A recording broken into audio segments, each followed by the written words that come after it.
to be vulnerable is to give somebody something that can harm you. You know, they can throw that in your face.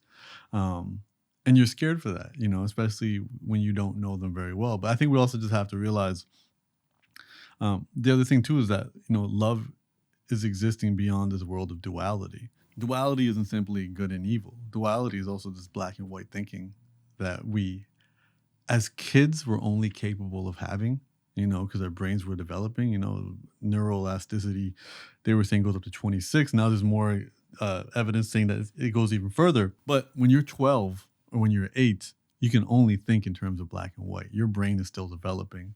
And then that's when you're making big decisions that formulate your personality.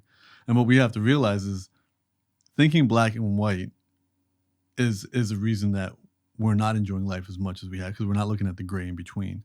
Or the other way I like to put it is like, it's not 0 or 100. There's a whole bunch of numbers in between.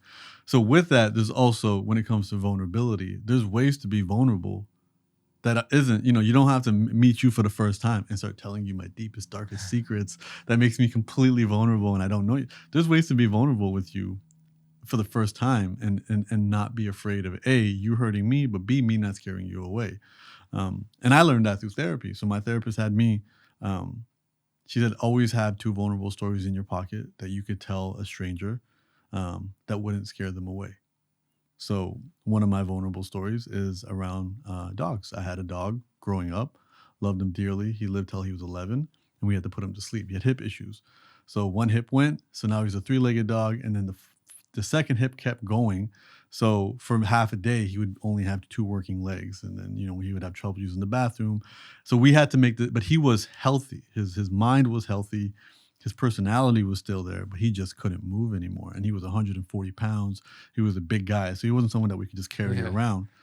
So then, you know, in the stress and a very non-empathetic veterinarian, we were pretty much told like, okay, this is the time you should put him to sleep. So we decided to put him to sleep, which was a very traumatic experience because I took him to a vet, which scared the hell out of him. And I'm watching him cry and he's looking at me like, please get me out of here. But we're putting him to sleep. And it was such a sad experience for me. And then I avoided having dogs for years and years, but crazy obsessed with dogs. You know, I'm one of those weirdos that if I saw your dog at the park, I'd want to sit there and just give him a hug. Then fast forward a couple of years, you know, during the pandemic, somebody tells me about a dog that somebody had ordered from this breeder that they chose not to keep because they wanted the dog to be born brown and the dog came out black. And I was like, that's really weird. Dog racism? That's strange. And he's like, hey, do you want the dog? And I was like, no, I'm in Toronto still in the middle of the pandemic. I go, once this pandemic's over, I'm moving to the States. I can't have a dog. And he's like, sure. But, you know, and we're at, you know, an illegal little gathering during the pandemic. And, you know, after a few shots of tequila, you know, my true self comes out and I'm like, where's the dog? I want the dog, you know? So it was an impulse buy. And I get the dog and it's my little puppy Boogie. And, it's been amazing and beautiful to have her. And then fast forward a year and a half, I'm in Los Angeles with her. She came here and she loves it here and everything's great. For the first year that I had her, I would take her to the vet. And because of the pandemic, you couldn't go inside. So I would leave her at the front door and then they would take her and they call you when they're done. So, which was great, which was fine. And once we got here and, you know, the closures associated with the pandemic are done. Everything's open again. I took her to the vet and it was the first time in over 10 years I'd been in a veterinary office. And the moment I walked in and I saw the metal table, it instantly brought me back to putting my dog to sleep. And I had a little bit of a panic attack. So that was something that made me realize like that was unresolved pain. Yeah.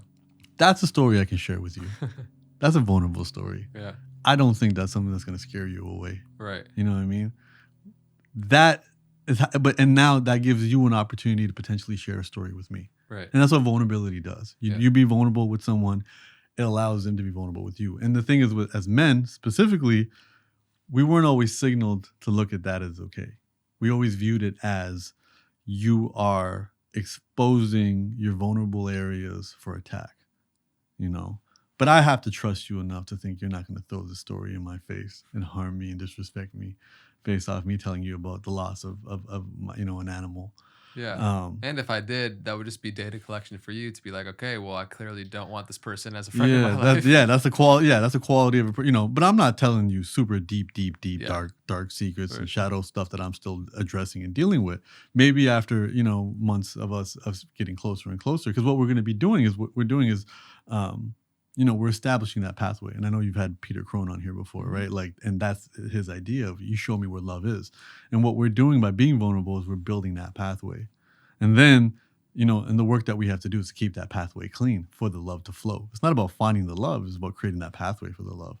And that's what vulnerability is. And that vulnerability is not just me doing it with you or me doing it with an audience or a community that I've never met before. It's also doing it with myself. And that's why it's important to journal. That's why it's important to pray. Because when you pray, whoever you pray to, you are asking for things that you actually are asking for. It's not performative because you're not worried about anybody else on this planet paying attention to you. And you're also expressing gratitude for things that you're actually grateful for. And those may not be things that other people may or may not relate to, and you may be afraid of judgment. And I think there's an important side to that because you're being extra vulnerable and deep with yourself. And on top of that, dance. I think, there's a story in the book about dancing and how that's an antidote to loneliness. Feeling your body, being in your body, experiencing that. And again, that's a level of intimacy. That's a level of vulnerability. Dancing with somebody is a level of vulnerability. And people don't just dance in front of strangers all the time. You wait till you're comfortable. It's the same thing with yourself. Dance in front of the mirror. Create that opportunity. Create that relationship. Do it without judgment. Looking at yourself in the mirror naked and challenging yourself to do it without having a critical eye. Again, expressing gratitude. Thank you for being there for me, body, Yeah. since conception. Thank you for dealing with my poor diet choices. Thank you for dealing with my bad posture. Thank you for dealing with me sitting for too long. Thank you for all of that. Like, just instead of saying, I wish my stomach was flatter, I wish my skin was clearer. I think all of these are opportunities to be more vulnerable with yourself, saying thank you and establishing that relationship and that pathway with yourself, which will make it easier for you to do with other people.